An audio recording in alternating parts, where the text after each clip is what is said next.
അപകടം സംബന്ധിച്ച് പോലീസിന് വിവരം ലഭിച്ച സമയം 6:55 കൂടിയാണ് സ്ഫോടനം.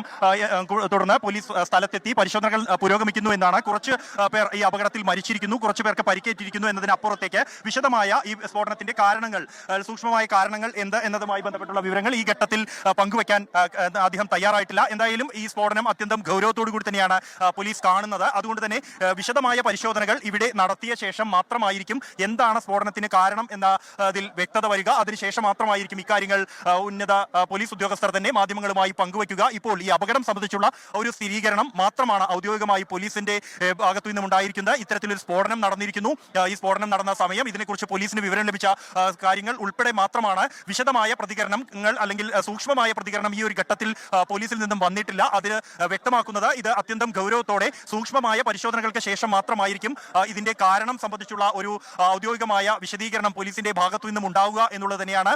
ഉന്നത പോലീസ് ഉദ്യോഗസ്ഥർ ഇപ്പോഴും നമുക്ക് കാണാൻ കഴിയും. അവിടെ ചർച്ച നടത്തിക്കൊണ്ടിരിക്കുകയാണ്. NIA സംഘവും NSG സംഘവും ഫോറൻസിക് സംഘവും സ്ഥലത്ത് പരിശോധനകൾ നടത്തിക്കൊണ്ടിരിക്കുന്നു.